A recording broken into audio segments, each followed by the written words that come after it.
ছোট ছবি, সবাই কেমন আছেন?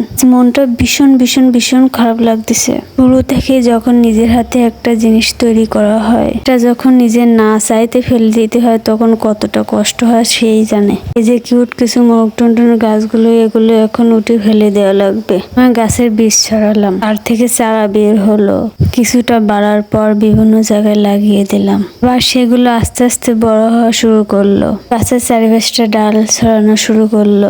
টুনটুনি গাছগুলো অনেক লম্বা হয়, দেখে বোঝা যাচ্ছে। তারপরে একসময় ছোট্ট ছোট্ট ফুলের কড়ি আসবে, একসময় গাছটা ফুলে ফুলে ভরে যাবে, গাছটার চারিপাশটা ছেয়ে দিবে ফুলে।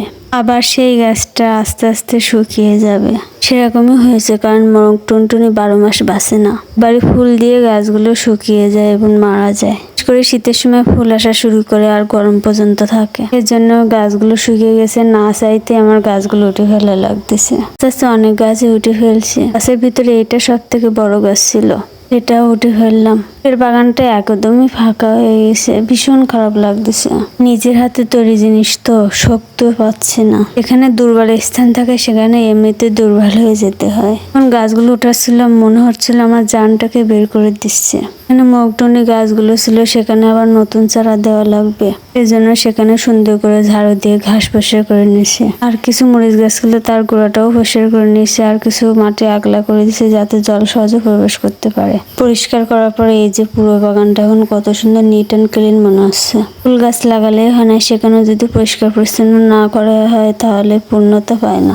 নতুন চারা নয়নতারা গাছ দিব, তাই আরেকটা বাগানে চলে আসলাম নয়নতারা চারা নেওয়ার জন্য। অনেক চারাই ছিল, তার ভিতরে বেশি বেশি কিছু চারা নিয়ে নিলাম। তো এটা বেলে মাটি গরমের সময় এতটা টাইট থাকে যে কল্পনা করা যায় না। যেহেতু মোরগ টুনটুনি গাছ যেখানে ছিল সেহেতু সেখানে গাছগুলো লাগিয়ে দিলাম, সেজন্য কষ্ট একটু কম হলো। এখানে কিছুটা আগলা করাই ছিল, লাগানো শেষ করলাম। গাছের মেন ওষুধ হচ্ছে জল। মতো গাছে জল দেওয়া না পড়লে গাছ বাড়ে না, অথবা গাছ মারাও যেতে পারে।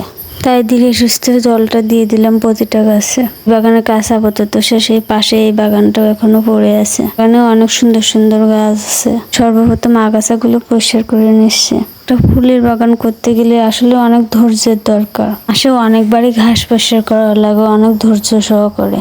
আর প্রতিদিনই পানি দেওয়া লাগবে। মল্লিকার ফুলের গাছের ফুলগুলো কত সুন্দর দেখা যাচ্ছে।